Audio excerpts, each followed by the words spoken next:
رسول اللہ صلی اللہ علیہ وسلم کی زندگی اعتدال کا بہترین معجزہ ہے۔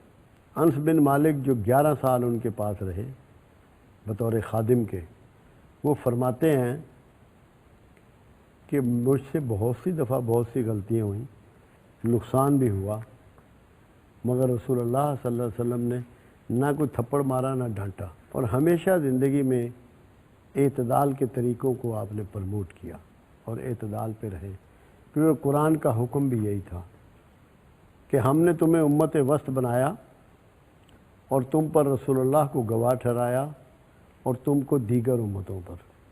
وسط میں تو ہم نہیں آئے، ہم تو آخری امت ہیں۔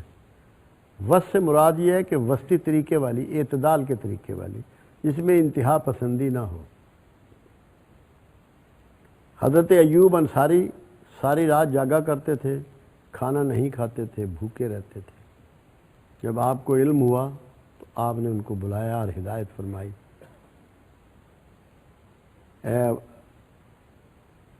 ایوب انصاری، تیرے جسم کا تجھ پر حق ہے، کھایا کرو، تیرے بدن کا تجھ پر حق ہے، آرام کیا کرو، تیری روح کا تجھ پر حق ہے، تھوڑی سی عبادت بھی کیا کرو،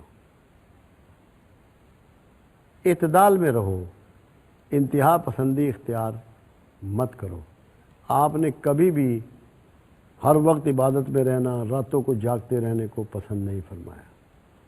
آپ نے فرمایا میں روزہ بھی رکھتا ہوں، اپنی ازواج کے پاس بھی جاتا ہوں، سوتا بھی ہوں، جاگتا بھی ہوں، افطار بھی کرتا ہوں، سارے کام معمول کے مطابق کرتا ہوں، اعتدال کے مطابق۔ اعتدال دنیا میں حسین ترین طریقہ زندگی ہے۔ جب آپ کسی بھی انتہا کو پکڑ لیتے ہیں تو انسانیت کے عمومی طریقوں سے باہر نکل جاتے ہیں۔ راتوں کو جاگنا شروع کر دیں۔ اللہ قرآن میں کہہ رہا ہے کہ میں نے رات تیرے آرام کے لیے بنائی، اندھیرا کیا اس کے لیے کہ تاکہ تو آرام کر۔ دن کو سونا شروع کر دیں، وہ کہہ رہا ہے میں نے دن کو روشن کیا کہ اپنا رزق اس میں تلاش کر، میرا فضل تلاش کر۔ یہ نارمل بیہیویئر کی بات ہے، ٹائمنگ ہے۔ اگر صحیح معنی میں اس کو سمجھیں اعتدال کو، 8 گھنٹے سونے کے، 8 گھنٹے نوکری یا کاروبار کے، 8 گھنٹے معاشرتی تعلق، عبادات اور ذاتی ضروریات کے، 24 گھنٹے میں اللہ نے دن کو تقسیم کیا۔ آپ کو اس کا طریقہ بتا دیا کہ جیسے ہی صبح کی پہلی کرن ابھی نہیں پھوٹتی تو پرندے اپنے گھونسلے چھوڑ دیتے ہیں اور چل پڑتے ہیں اپنے پوٹے بھرنے کے لیے، اور جیسے ہی مغرب ابھی اذانیں شروع نہیں ہوتی، دن ڈھلتا ہے تو واپس لوٹ آتے ہیں۔ پرندے کیونکہ آپ کے استاد ہیں، پرندوں کے ذریعے اللہ نے انسان کو سکھایا ہے، تو یہ بھی انہوں نے ٹیچ کیا کہ تو نے اپنے دن کی ابتدا کس وقت کرنی ہے اور دن کی کام کی انتہا کس وقت کرنی ہے، اعتدال کے لیے، ایک معتدل طریقے سے کہ کیسے آپ اچھی زندگی گزار سکتے ہیں۔ اگر اس کے مطابق آپ جلدی سوئیں تو جلدی اٹھیں، اعتدال کا طریقہ۔ اپنے معمولات زندگی میں اعتدال پیدا کریں، ڈپریشن، فرسٹریشن، بے چینیاں آپ کو چھوڑ دیں گی۔ ہر کوئی چاہتا ہے کہ میری مرضی کے مطابق آپ زندگی گزاریں۔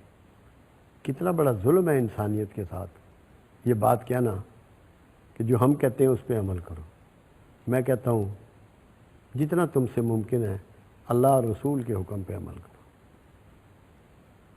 جتنا ممکن ہے۔ پھر بھی تم سے بھول ہوگی، پھر اس نے اس کے لیے راستہ دے دیا اعتدال کے لیے کہ جب بھول ہو جائے تو مجھ سے معافی مانگ لے، مجھ سے توبہ کر لے، خودکشی نہ کر لے، کسی کی جان نہ لے لے، مجھ سے معافی مانگ لے۔ اور کیا اصول دیا کہ اگر تو اچھی زندگی گزارنا چاہتا ہے، معاشرے کو اعتدال میں رکھنا چاہتا ہے تو معاف کرنا سیکھ لے، لوگوں کو معاف کرنے کا گر سیکھ لے۔ جب تو معاشرے کو معاف کرے گا اللہ تجھے معاف کرے گا اس کے بدلے میں۔ تو یہ اعتدال کو قائم رکھنے کے لیے فارمولہ پروردگار عالم نے ڈیزائن کیا۔ اس لیے کبھی بھی کوئی میں نے ایسا صوفی نہیں دیکھا، اب میں تو حیران ہوتا ہوں صوفیوں کو جب میں ان کے بارے میں پڑھتا ہوں، جو شخص معاشرے کا دھتکارا ہوا ہوتا ہے، مشہور ہوتا ہے بد کردار، اسے بھی سینے سے لگا لیتے ہیں۔ مجھے سمجھ میں آئی بعد میں ان کو صوفیوں کو سیاہی چوس کہتا ہوں. ایک زمانے میں بلیٹنگ پیپر چلا کرتا تھا، کیونکہ ایسے لمبے لمبے پین ہوتے تھے جن سے سیاہی سے ہم لکھتے تھے، تو بلیٹنگ پیپر پھیرتے تھے تو وہ جو جتنی سیاہی پھیلی ہوتی تھی نا اسے چوس لیتا تھا. تو یہ لوگوں کی گندگی کو سینے سے لگا کے چوس لیتے ہیں اور اسے واش کر دیتے ہیں اور اسے پھر اللہ کے مصلی پہ لا کھڑا کرتے ہیں کہ یا اللہ میں اس بندے کو لے آیا ہوں، اب تو اس کو قائم رکھنا، پکا رکھنا، اس پہ کرم کرنا، اس پہ مہربانی کر دینا. تو اعتدال وہ راستہ ہے، یہ رسول اللہ کا معجزہ ہے اعتدال. اگر آپ معاشرے کو گلزار بنانا چاہتے ہیں، دنیا کو جنت بنانا چاہتے ہیں، اعتدال کو اپنا لیں، انتہا پسندی چھوڑ دیں. نہ دائیں نہ بائیں، درمیانی راستہ اختیار کریں. جب آپ کو یہ کہا جا رہا ہے کہ روزہ بھی رکھو اور افطار بھی کرو، سختی نہیں ہے اسلام میں، بالکل بھی نہیں ہے. تو بھول کے کھا لیا تو نے، تیرا روزہ ہو گیا. تو سفر میں آدھی نماز کر لے، تیری نماز ہو گئی. پانی نہیں ملتا، ریت سے ایسے 2 ہاتھ مار کے تیمم کر لے. آسانیاں دی اس نے. جب اللہ کی سنت کو آپ اپنا لیں گے کہ ہم نے معاشرے کو آسانیاں دینی ہیں، تو معاشرہ معتدل ہو جائے گا. آپ موسموں کو دیکھ لیں، جب شدید سردی ہوتی ہے آپ کی کیا کیفیت ہوتی ہے، جب شدید گرمی ہوتی ہے آپ کی کیا کیفیت ہوتی ہے، اور جب معتدل موسم ہوتا ہے تو آپ کے مزاج کی کیا کیفیت ہوتی ہے. اعتدال کو کائنات کے حسن کو برقرار رکھنے کے لیے، سسٹم کو قائم رکھنے کے لیے، رسپیکٹ دینے کے لیے اختیار کریں. اگر آپ نے اعتدال کا طریقہ پکڑ لیا تو آپ اللہ کے مقبول ترین لوگوں میں شامل ہوں گے، اور آپ کو اللہ آپ کا انجام انبیاء کے ساتھ کر دے گا. اعتدال کو پکڑ لیں. جو اعتدال والا شخص ہوتا ہے وہ کسی سے نفرت نہیں کرتا، نہ کسی سے اتنی محبت کرتا ہے کہ وہ اس کی محبت میں اپنے اللہ رسول کو بھول جائے، اپنے اصل مشن سے ہٹ جائے. اس میں کسی قسم کی انتہا پسندی نہیں ہوتی، محبت میں بھی نہیں ہونی چاہیے، نفرت میں بھی نہیں ہونی چاہیے. کسی بھی معاملے میں انتہا پسندی جو ہے وہ کسی حال میں بھی قبول نہیں ہے، اس سے آپ بچیں.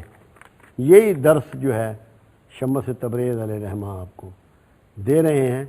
اگر آپ نے اعتدال سیکھ لیا، جیسے کہ صوفی ہمیشہ اعتدال پہ ہوتا ہے اور دھیما ہوتا ہے. دھیمے سے یہاں کیا مراد ہے؟ کوئی اس کے ساتھ غصہ کرے، کوئی اس کی بے عزتی کرے، ریئیکٹ نہیں کرتا، اس میں ریئیکشن نہیں ہوتا. جس میں جتنا کم ریئیکشن ہوتا ہے وہ اتنا عظیم ہوتا ہے. کائنات میں سب سے کم ریئیکشن اللہ میں ہے. اللہ کے گھر میں 300 سال بت ٹنگے رہے، اللہ نے ری ایکٹ نہیں کیا. 300 سال کے بعد بت شکن بھیجا، سب سے عظیم. اس کے بعد سب سے زیادہ ری ایکشن کی کمی کملی والے میں. نہ طائف والوں کے خلاف ری ایکشن کیا، نہ مکے والوں کے خلاف ری ایکشن کیا.